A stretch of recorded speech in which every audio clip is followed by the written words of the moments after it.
No Roman bride was ever taught how to be happy. They were taught how to survive the night. When the wedding songs ended and the doors closed, Rome stopped pretending. The law took control, the witnesses disappeared, and a young woman learned what marriage really meant in the most powerful empire on earth. This is not a love story.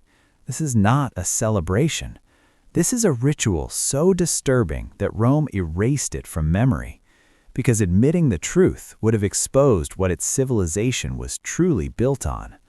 Stay with me, because what happened after Roman weddings was never meant to be remembered, and once you hear it, you will never see Rome the same way again. The veil before sunset. They call it a wedding, but Rome knows it is something else. This night does not unite two people. It transfers ownership, and every Roman bride learns that truth only when escape is no longer possible. The saffron veil pressed against Valeria Quintina's face like a second skin, trapping heat, breath, and fear beneath its folds.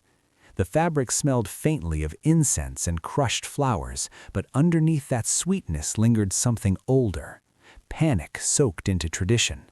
She was 19 years old, standing in the atrium of her father's house, surrounded by voices that celebrated her as if she were not about to disappear. Laughter echoed off marble walls. Wine splashed into cups. Music drifted through the columns. To everyone watching, this was joy. To Valeria, it was a countdown. Only hours earlier, she had been a daughter. That status had meaning in Rome. A daughter belonged to her father, yes, but she was protected property, sheltered, watched, controlled but contained.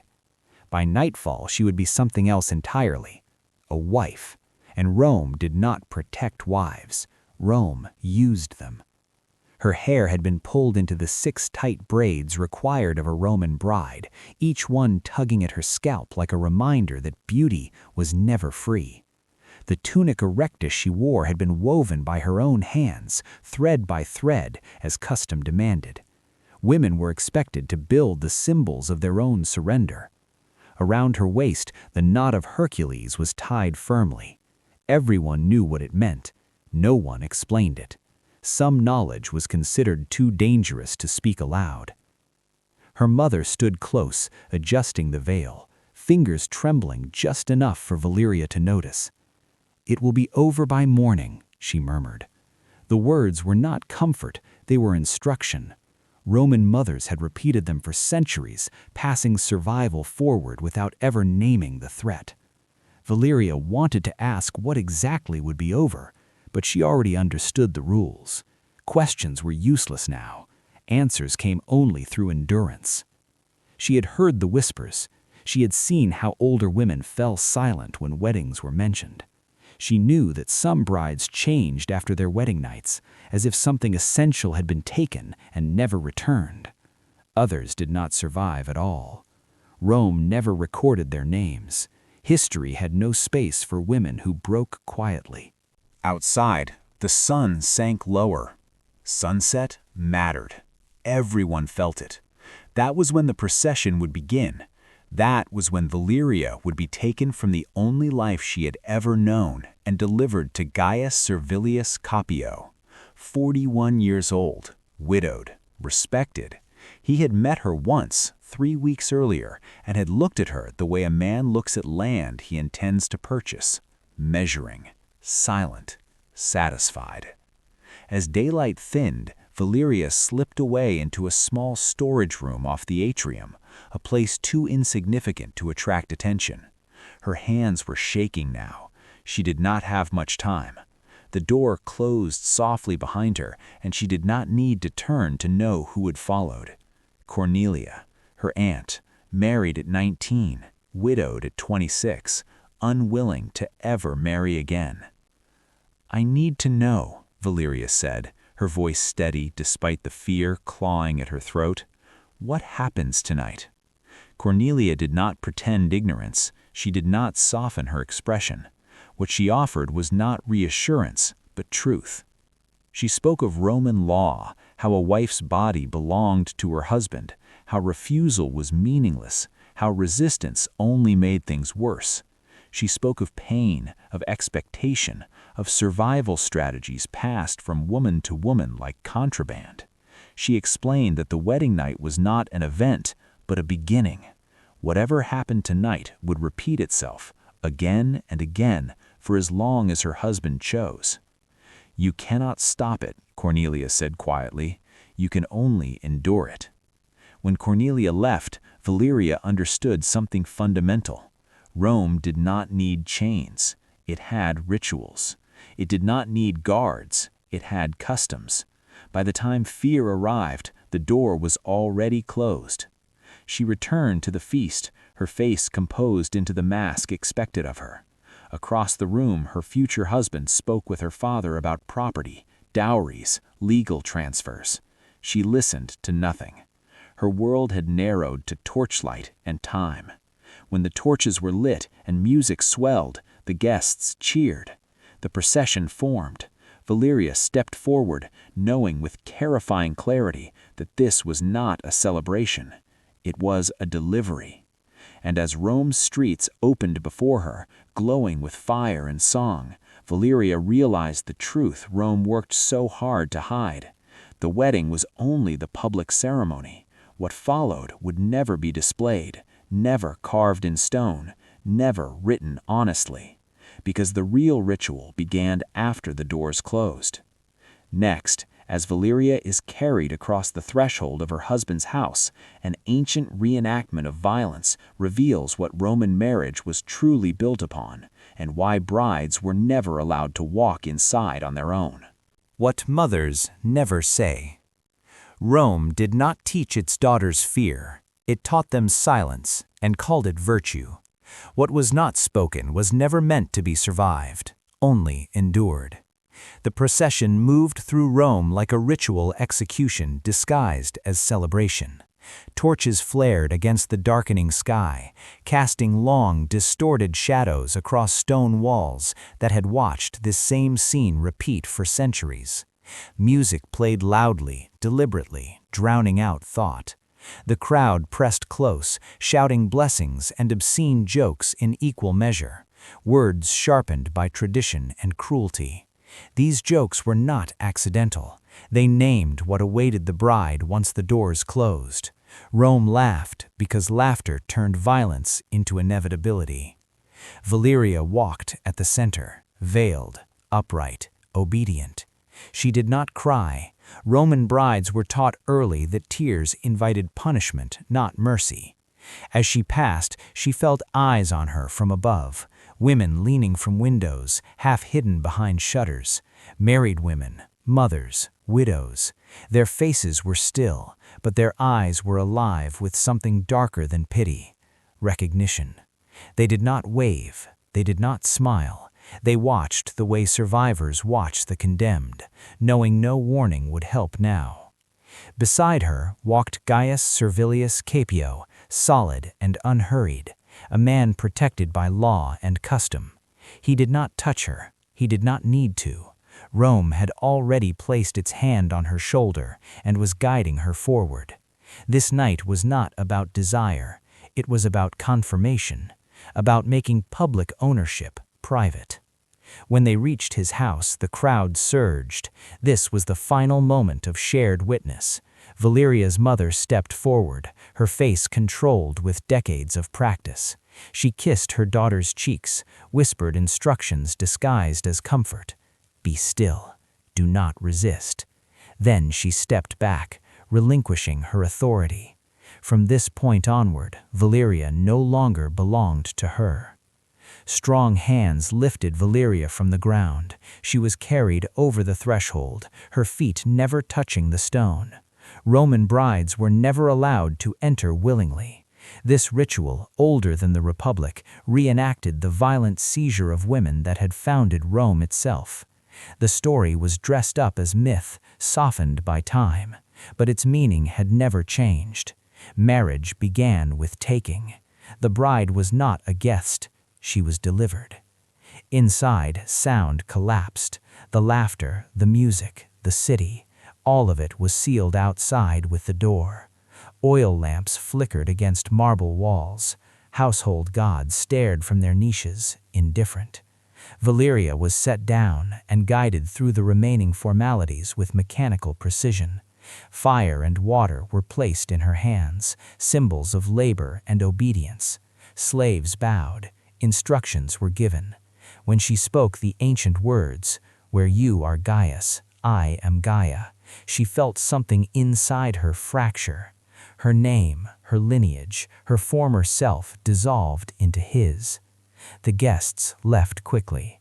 Rome did not linger for consequences. She was led through corridors toward the bedchamber. The pronoba walked beside her, expression controlled, movements efficient. She had done this before, many times. The veil was removed, jewelry stripped away, each ornament placed aside like a layer of protection being peeled off. The room was prepared carefully, flowers arranged, lamps positioned to soften shadows that could not truly be softened. The pronoba stopped at the door. "I will wait outside," she said, "until the marriage is completed." Her words carried no promise of rescue. Completion mattered more than safety. If Valeria screamed, help would come only to ensure the ritual finished properly. Rome did not care how a bride felt, only that the transfer was sealed. The door closed. The lock sounded final. Alone, Valeria stood in the center of the room, her breathing shallow, her body tense with the effort of not fleeing. She remembered her aunt's voice, "Appear willing, endure, survival is victory." In Rome, innocence was a liability. Knowledge was the only armor, and even that was thin. When the door opened again, Gaius Servilius Capio entered without ceremony. He had changed into a simple tunic, practical, easily removed. He drank wine as he looked at her, openly now, without pretense or restraint. This was the gaze Rome never carved into stone, cold, appraising, ownership made visible. "You understand what this night is," he said, not asking. "Your fear is irrelevant. The law is clear." He explained what would happen as one explains a process already decided: rights, duty, expectation. There was no cruelty in his tone, and that was what made it worse. He did not believe he was doing wrong. Rome had trained him too well for that. When he gestured toward the bed, Valeria obeyed. She did not hesitate. Hesitation invited correction. Resistance invited force. Submission was the only strategy Rome allowed its wives. What followed was not unique. That was the most horrifying truth of all. It was routine, legal, repeated in countless Roman houses, hidden behind doors thick enough to silence screams. A man exercised power. A woman endured it. Rome called this order. Rome called this marriage. When it ended, Gaius dressed and left the room without looking back. There were no words of comfort. None were required. Valeria remained where she lay, her body aching, her mind struggling to understand what had been taken and what would never return. Outside the door, the house settled into sleep. Slaves extinguished lamps. The city grew quiet. Rome rested peacefully. Valeria did not sleep. She lay awake, staring into the darkness, realizing that this night had not been an event to survive, but an initiation into a system designed to break women slowly and efficiently. Tomorrow, Rome would expect her to smile, to manage a household, to bear children, to pretend that what happened behind closed doors did not define her existence. She had crossed a boundary history refused to name, and now she belonged to it. Next, Roman law enters the bedchamber fully, exposing how power, religion, and legality merged to erase consent, and why this night was buried deeper than any battlefield. When law entered the bedchamber. Rome did not need cruelty to control women. It had law. and law was colder than violence. What happened at night was not excess, it was policy. By morning, Valeria understood the most dangerous truth of Roman marriage. Nothing that had happened to her was accidental. It was not the result of a cruel husband or an unfortunate match. It was the outcome of a legal system engineered to remove choice and rename it order. The bedchamber was not a private space. It was an extension of Roman law, sealed by walls instead of statutes. In Rome, a wife did not possess a body in the way a free man did. Her body was a resource transferred through marriage, governed by rules that predated memory. Under those rules, consent was irrelevant, because ownership had already been decided. The law did not ask whether a wife wished to submit. It assumed submission as the natural state of things. What modern minds would recognize as violation, Rome defined as a husband exercising his rights. This was not interpretation. It was written plainly in legal texts studied by magistrates and enforced by courts. A husband had authority over his wife's labor, her fertility, her movement, and her flesh. If he demanded access to her body, refusal was not a moral stance. It was disobedience, and disobedience in Rome invited correction. Valeria learned this not through instruction, but through repetition. The nights that followed her wedding were quieter, more efficient, stripped of ceremony. There were no witnesses, no pronoba waiting outside the door. There was only expectation. Some nights her husband came, some nights he did not. The uncertainty was its own weapon. She learned to read the sounds of the house, the rhythm of his steps, the mood he carried with him when he entered the room. Survival meant anticipation. The law stood behind him even when he said nothing. If she resisted, he could punish her. If she complained, she had no standing. Roman courts did not hear wives accuse husbands of harm done within marriage. Harm implied illegality. Marriage legalized everything. A woman who endured quietly was considered virtuous. A woman who protested was considered defective. The cruelty of the system lay not in spectacle, but in routine. Rome did not break women publicly. It wore them down privately, night after night, until endurance looked like acceptance. Valeria learned that pain alone did not destroy women. Uncertainty did. The knowledge that what happened could happen again at any time, without warning, without limit, and without consequence. Religion reinforced what law declared. Priests taught that a wife's duty to submit mirrored the order of the cosmos itself. Gods ruled men. Men ruled households. Wives obeyed husbands as cities obeyed Rome. Resistance was not just unlawful, it was impious. When Valeria knelt at the household shrine each morning, she understood that the gods she prayed to were aligned against her autonomy. Even faith belonged to the system. The greatest brutality was how Rome rewarded compliance. A wife who bore children, especially sons, gained security. Not freedom, never that, but leverage. Sons transformed a woman from expendable property into protected investment. A barren wife could be discarded. A fertile one had value. Valeria understood the calculation with chilling clarity. Pregnancy was danger, but it was also strategy. Her survival depended on producing what Rome wanted from her body. This knowledge changed how she endured the nights. She did not hope for gentleness. Hope was useless. Instead, she learned management. She learned when to speak and when silence was safer. She learned that appearing willing reduced frequency, that obedience could be used to negotiate space. Rome called this virtue. Women called it survival.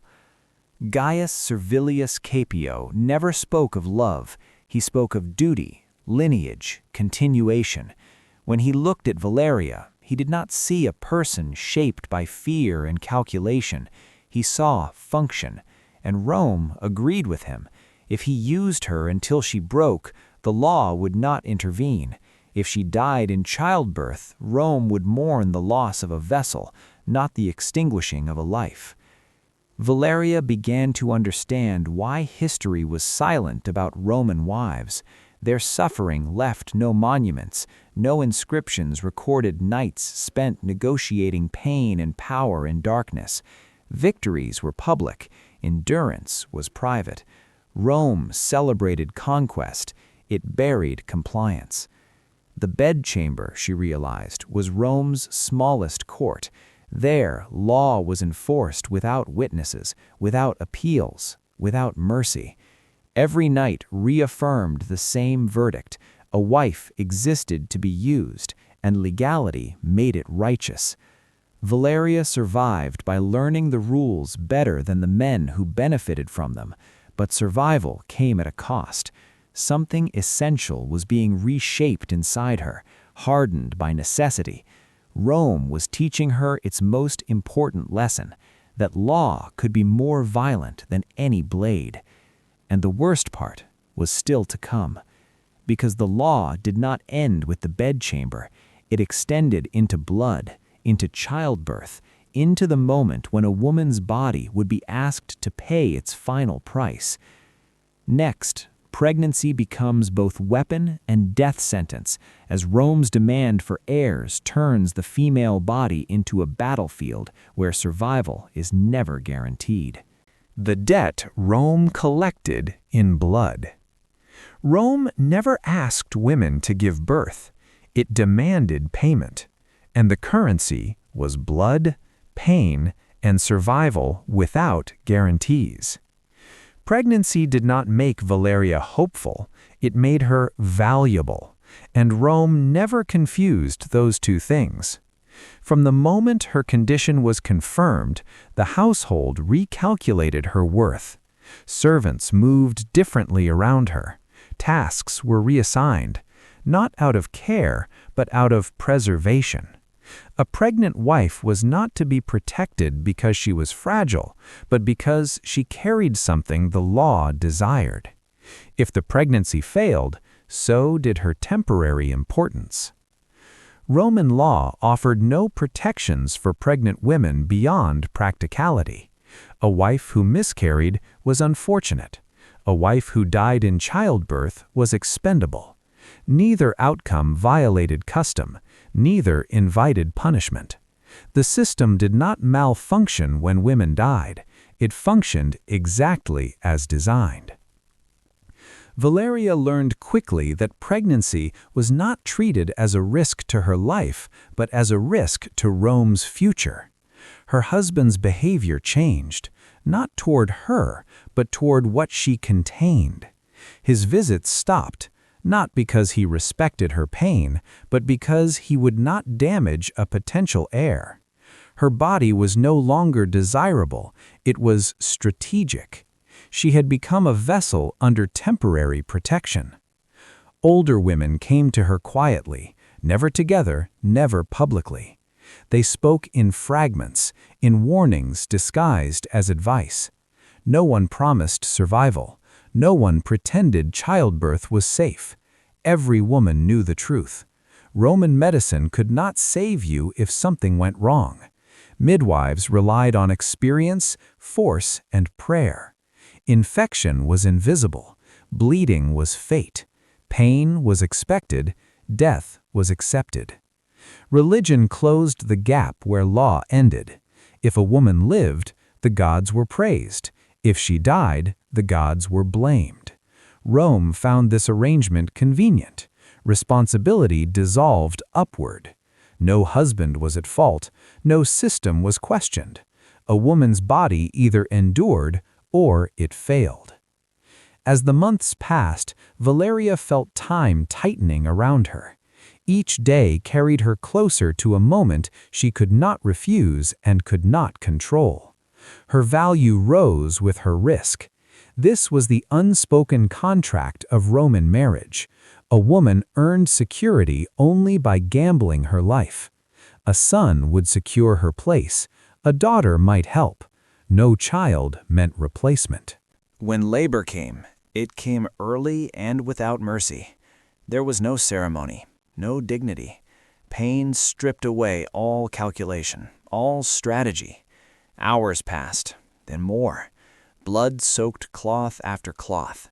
The midwife's hands were firm, urgent, unkind by necessity. She had seen this before. She knew how often it ended badly. Valeria understood in those hours why Roman women feared childbirth more than the wedding night. The wedding night broke you privately. Childbirth could erase you completely. Her husband waited elsewhere. This was not his domain. If she lived, he would gain an heir. If she died, the household would mourn briefly and then prepare. Rome always prepared for loss. When it ended, Valeria was alive. That alone felt unreal.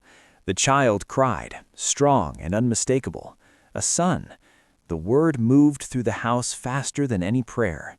Everything shifted immediately. Voices softened. Orders changed. Her survival mattered now because it preserved the future she had delivered. Her husband came to see her, not with tenderness, but with recognition. She had succeeded. She had fulfilled the contract. The law had extracted its price, and she had paid it without dying. This was Rome's definition of success. Her position changed overnight, not into freedom, never that, but into leverage. A mother of an heir could not be discarded easily.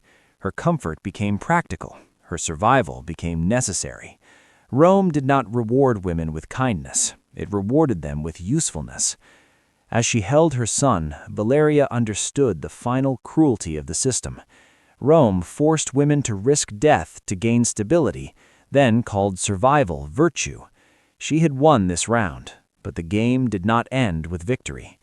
Because now, for the first time, Valeria possessed something Rome needed more than obedience, and women who held that kind of leverage were the most dangerous thing Rome ever created. Next, how surviving wives learned to bend the law meant to crush them, and why Rome feared women who mastered its rules more than those who broke under them. The power Rome never saw. Rome believed obedience meant weakness. It never noticed what silence was learning to do. The most dangerous power was the kind that never announced itself. Valeria did not become powerful the day she gave birth to a son. That was only the moment Rome adjusted its calculations. Real power came later, slowly, quietly, in ways the law could not see and therefore could not stop. Roman wives were not taught to rule, they were taught to endure. But endurance, repeated long enough, turned into strategy. Motherhood changed how the household listened to her. Orders she gave were obeyed more quickly. Questions were asked more politely. Slaves who once avoided her now sought her approval. Not because she was kind, but because she was necessary. A Roman heir was fragile. His survival depended on the smooth functioning of the house, and the house now moved through her. Rome never intended this. It was a side effect of its own design. Valeria learned to use timing as a weapon. She spoke when her husband was satisfied, silent when he was irritated, invisible when he was dangerous. She learned that men who believed themselves obeyed rarely noticed when influence replaced submission. Praise became currency. Agreement became leverage. She did not challenge decisions directly. She redirected them. Rome trained its women to be compliant. It never trained men to recognize manipulation dressed as loyalty. Other women noticed, not openly, that would have been foolish, but small signs appeared. A look held a second longer, a question asked privately, advice exchanged in fragments. Roman women did not organize. Organization attracted punishment. Instead, they formed something subtler, understanding. Knowledge moved between kitchens, shrines, and childbirth rooms. Which men were cruel, which were predictable, which could be managed, which could not. This was the education Roman girls never received and Roman men never imagined existed. Valeria understood that her body was still claimed, but her time was negotiable. Nights were fewer now, spaced farther apart, not because her husband had grown gentler, but because she had learned how to make his attention unnecessary. She ensured his comfort before he asked. She managed the household so efficiently that disruption annoyed him. Rome's ideal wife was invisible when working and available when summoned. Valeria refined that invisibility until it shielded her. She also learned the most important rule of survival: never appear resentful. Resentment provoked correction. Gratitude disarmed it. She thanked Rome for what it had not taken yet. She smiled at the cage as if it were shelter, and the cage loosened just enough. Religion, too, became a tool. Valeria was publicly devout, visibly respectful of gods who had nearly killed her. Piety reassured men. A pious wife did not scheme, did not resist, did not plot. That assumption was her cover. She made offerings, she prayed loudly, and beneath that devotion she calculated. Her son grew. With each passing month, her position hardened. If something happened to her now, it would be inconvenient. That was as close to safety as Rome ever allowed. She ensured that inconvenience extended outward: alliances with freedwomen, loyalty from slaves, mutual obligation with other mothers. None of it was written. None of it was illegal. That was the genius of it. Law could not punish what it could not name. Rome believed power looked like command. It never considered that power might look like patience. Valeria watched other women fail by resisting openly, by demanding what Rome could not allow. They were disciplined, corrected, replaced. She learned from them without sharing their fate. Survival required discipline more severe than obedience. It required restraint. Years passed. Her husband aged. Authority shifted subtly, as it always did. Men ruled publicly. Women ruled continuity. Rome expanded through conquest, but households endured through management. Valeria did not dream of freedom. Freedom was a fantasy Rome used to mock outsiders. She dreamed of control, partial, conditional, invisible. And she achieved it. Rome never wrote about women like her. History preferred victims who broke or rebels who burned. It did not know what to do with women who adapted so completely that they reshaped the system from within. Their power left no ruins, no bloodstains, no records, only outcomes. Valeria understood now why Rome feared memory. If women ever spoke openly about what they learned in silence, the system would fracture, not through revolt, but through exposure. Rome survived because its wives did not speak, and because they did not need to. But silence has limits, and the one thing Rome never accounted for was what happened when women who mastered survival began to remember and teach the truth. Next, the secret Rome tried hardest to erase: what archaeology, forbidden texts, and buried testimony reveal about the ritual, the silence, and the cost paid by generations of women. The night Rome could never erase. Because once you see it clearly, you can never admire the empire the same way again. This is the truth Rome buried under silence, law, and time. Valeria survived. That alone made her exceptional. Most Roman women did not know whether they would live long enough to become more than a bride. History never counted them. Rome never needed to. It replaced women the way it replaced tools, quietly, efficiently, without record. Survival was not celebrated, it was expected, and when it failed, it was ignored. By the time Valeria became old, her body carried the evidence Rome refused to acknowledge: scars childbirth left behind, memories nights never erased. She had learned how to live inside a system designed to consume her, And she had done what Rome never anticipated. She adapted so well that she endured beyond usefulness. That was her quiet rebellion. Rome's historians wrote about senators and generals. They recorded speeches, wars, and laws. But they never wrote about the women who made Roman households function, who raised heirs, who endured what the law demanded in darkness so the empire could shine in daylight. The silence was intentional, because naming this night would have exposed Rome's greatest lie, that its order was built on discipline rather than suffering. Fragments survived anyway.